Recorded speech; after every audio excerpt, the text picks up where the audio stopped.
Bom dia, queridos. Hoje iremos revisar o capítulo 11, falando aí sobre o comércio atlântico de escravizados.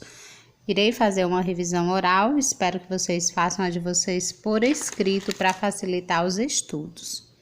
O comércio entre africanos e portugueses era feito por meio de escambo, ou seja, a troca de produtos. Os chefes tribais ou seus representantes entregavam às pessoas escravizadas e, em troca, recebiam produtos como tecidos, aguardente, açúcar, fumo, vinho, armas de fogo, pólvora, espadas, facas, arcos e flechas.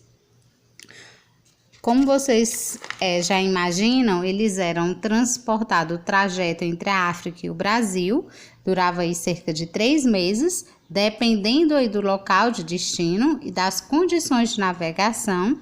Em razão das precárias condições do transporte dos africanos, esses navios foram chamados de tumbeiros, devido ao alto índice de mortalidade, Muitos morriam durante o trajeto.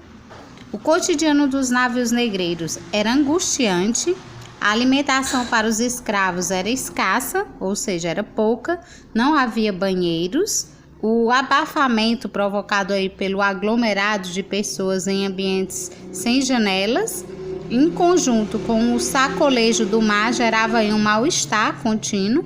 As pessoas que não resistiam a essas condições eram jogadas ao mar.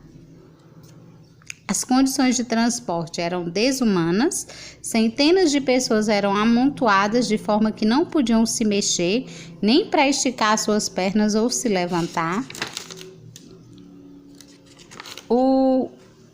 Na região, o tráfico negreiro para o Brasil, como vocês podem ver aí, a maior parte dos africanos que vieram para o Brasil durante o período colonial pertencia a esses dois grupos, sudaneses e bantus. Eles eram subdivididos em outros grupos, como os iorubás, os nagôs, os daomeanos, os fulas, os mandigas, alçás, Angola, congoleses. Eles eram subdivididos dessa forma, Mas lembrando que os dois grupos principais eram os bantus e os sudaneses.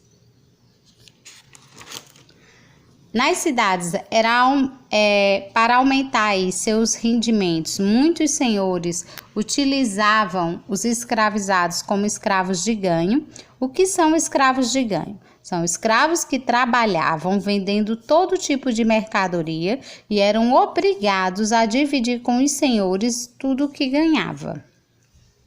Com exceção dos mestres de açúcar e dos feitores, as pessoas escravizadas trabalhavam de sol a sol nos canaviais, sob péssimas condições de vida e submetidos ainda a todos os tipos de castigo, como o tronco, o uso da gargalheira, que é essa que vocês estão vendo, da máscara de Flandres e de correntes. A rotina de trabalho era muito pesada.